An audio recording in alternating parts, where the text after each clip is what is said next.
Hello dear friend, how are you? আজকের ভিডিওতে আমি আপনাদের দেখাতে চলেছি কিভাবে ফেসবুক পেজের ইউআরএল অর্থাৎ কাস্টম ইউআরএল সেটআপ করবেন। বন্ধুরা, স্ক্রিনে দেখতে পাচ্ছেন আমি আমার ফেসবুক পেজ ওপেন করে রেখেছি। উপরে দেখতে পাচ্ছেন ইউআরএল সেকশন facebook.com, এরপরে প্রোফাইল। এখানে বেশ কিছু নাম্বার দেওয়া আছে। এই নাম্বার দিয়ে কিন্তু অনেকেই সার্চ করতে পারবে না, কারণ এই নাম্বার কেউই মুখস্থ রাখবে না। তার বাম পাশে যে পেজটা আমি ওপেন করে রেখেছি এটা হচ্ছে সওদাগর ডিজিটাল টেকনোলজি। এখানে দেখেন facebook.com/সওদাগর ডিজিটাল টেকনোলজি, অর্থাৎ এটা হচ্ছে কাস্টম ইউআরএল। কেউ যদি সওদাগর ডিজিটাল টেকনোলজি লিখে সার্চ করে সেক্ষেত্রে আমার এই পেজটা পেয়ে যাবে। তো আমরা এই যে পেজটা দেখতে পাচ্ছেন এখানে সওদাগর ফিশ ওয়ার্ল্ড ভিডি, এই পেজে কাস্টম ইউআরএল সেট আপ করবো। বন্ধুরা, মূল ভিডিও শুরু করার পূর্বে আপনাদের কাছে রিকোয়েস্ট, আপনি যদি আমাদের চ্যানেলে নতুন দর্শক হয়ে থাকেন তাহলে চ্যানেলটি সাবস্ক্রাইব করে বেল বাটন অল করে দিন, আর যদি অলরেডি করে থাকেন তো ধন্যবাদ। বন্ধুরা, কাস্টম ইউআরএল সেটআপ করার জন্য সরাসরি আমরা পেজে লগ ইন করবো। পেজে লগ ইন করার পর বাম পাশে যে মেনু বারটি দেখতে পাচ্ছেন এখানে দেখতে পাচ্ছেন সেটিং অপশন, আর মাউস আইকনটি খেয়াল করুন। এই সেটিং অপশনের উপরে প্রেস করতে হবে। এখানে প্রেস করার পর লোডিং হয়ে আমাদের সামনে এরকম ইন্টারফেস শো আপ করবে। এখন এখানে যে বারটা দেখতে পাচ্ছেন এর উপর চাপ দিয়ে ধরে একটু নিচের দিকে স্ক্রল করুন। স্ক্রল করার পর এখানে দেখতে পাচ্ছেন এই যে পতাকা আইকন পেজ সেটআপ, অর্থাৎ এটা হচ্ছে পেজ, এই অপশন হচ্ছে পেজ সেটআপের অপশন। আমরা এখানে প্রেস করব।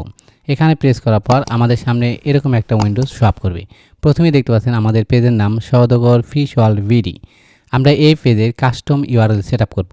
সেটআপ করার জন্য এই যে নেম অপশন, এরপরে দেখতে পাচ্ছেন পেজ অ্যাক্সেস। এখন আমি আপনাদেরকে দেখাবো নেম অর্থাৎ কাস্টম ইউআরএল সেটআপ কিভাবে করতে হয়। এর পূর্বের ভিডিওতে আমি আপনাদের দেখাচ্ছি কিভাবে পেজ অ্যাক্সেস দিতে হয়, অর্থাৎ কিভাবে পেজের অ্যাক্সেস নেবেন, ম্যানেজার অ্যাক্সেস, এডিটর অ্যাক্সেস অথবা পেজ মালিকানা চেঞ্জ করবেন, তার যাবতীয় প্রসেস নিয়ে একটা ভিডিও আছে। সেই ভিডিওর লিঙ্ক এই ভিডিও ডিসক্রিপশন বক্সে দেওয়া থাকবে, আপনি চাইলে দেখে নিতে পারেন। তো কাস্টম ইউআরএল সেটআপ করার জন্য সরাসরি আমরা এই যে ডান পাশে যে আইকনটি দেখতে পাচ্ছেন এর উপরে প্রেস করতে হবে। এখানে প্রেস করার পর এরকম ইন্টারফেস আমাদের সামনে শো আপ করলো। প্রথমে দেখতে পাচ্ছেন নেম সওদাগর ফিশ ওয়ার্ল্ড ভিডি। আপনি যদি এই নামটা চেঞ্জ করতে চান সেক্ষেত্রে এই যে পেন্সিল আইকন এডিট অপশন, এখানে প্রেস করার পরে এডিট অপশন চলে আসবে, সেখান থেকে আপনি এই নামটা চেঞ্জ করতে পারেন। তবে বারবার যদি আপনি নাম চেঞ্জ করেন অথবা আপনার ইউআরএল চেঞ্জ করেন সেক্ষেত্রে আপনার ফেসবুকের রিচ কমে যাবে, সার্চ অপশনে আসবে না। তাই যখনই নাম সেট আপ করবেন প্রথমবারেই সঠিক নামটি নির্ধারণ করে সেট আপ করতে হবে। এখন আমরা ইউজার নেম সেট আপ করবো। দেখতে পাচ্ছেন user name, you have not set a user name, অর্থাৎ আপনি এখনও ইউজার নেম সেট আপ করেননি। যেহেতু আমি সেট আপ করিনি সেক্ষেত্রে এটা সেট আপ করার জন্য এই যে পেন্সিল আইকন ডান পাশে দেখতে পাচ্ছেন এডিট অপশন, এখানে প্রেস করতে হবে। এখানে প্রেস করার পর এরকম একটা বক্স ওপেন হয়ে গেল। এখানে দেখতে পাচ্ছেন facebook.com/your.username, অর্থাৎ আমি এখানে যে নামটা লিখব সেই নাম এই স্ল্যাশের পরে যে মোটা যে দেখতে পাচ্ছেন অক্ষরটা, অর্থাৎ বোল্ড করা যে নামগুলো দেখতে পাচ্ছেন ইউর ইউজার নেম, এখানে যে ওয়ার্ডগুলো লিখব সেই ওয়ার্ডটাই কিন্তু এখানে শো আপ করবে। তবে এই ওয়ার্ড লেখার ক্ষেত্রে অবশ্যই আপনাকে স্মল লেটার অর্থাৎ ছোট হাতের অক্ষর ব্যবহার করতে হবে।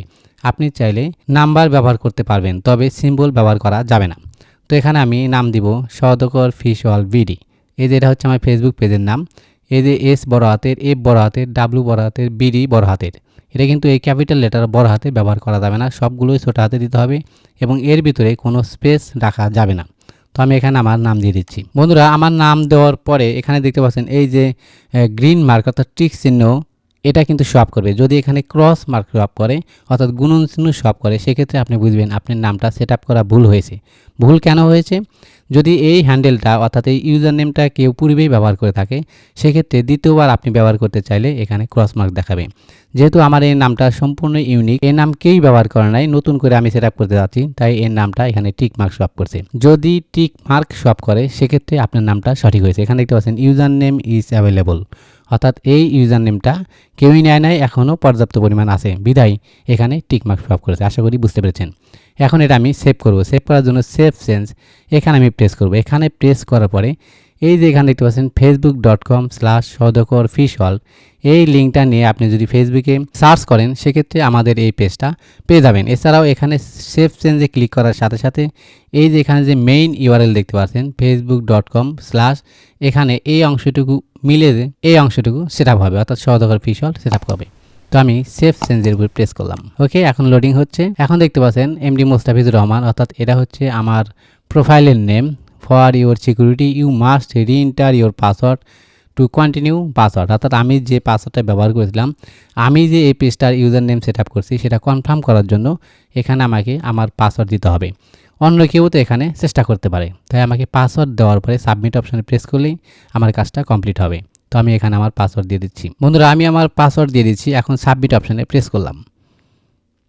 এখন লোডিং হচ্ছে, কিছুক্ষণের মধ্যেই আমাদের কাজটা কমপ্লিট হবে। বন্ধুরা লোডিং হওয়ার পর সরাসরি আমরা আমাদের ফেসবুক পেজে চলে এসেছি। এখন দেখতে পাচ্ছেন এখানে facebook.com/saudagarfishallvd, অর্থাৎ আমি যে নামটা সেট আপ করেছিলাম তা অলরেডি হয়ে গেছে। আশা করি বুঝতে পেরেছেন কীভাবে ফেসবুক পেজে প্রফেশনাল ওয়েতে কাস্টম ইউআরএল সেট আপ করতে হয়। ভিডিওটি কেমন লাগলো তা অবশ্যই কমেন্টস করে জানাবেন এবং এরকম ইনফরমেটিভ ভিডিও পেতে আমাদের চ্যানেলটি সাবস্ক্রাইব করে আমাদের সাথেই থাকবেন। ধন্যবাদ।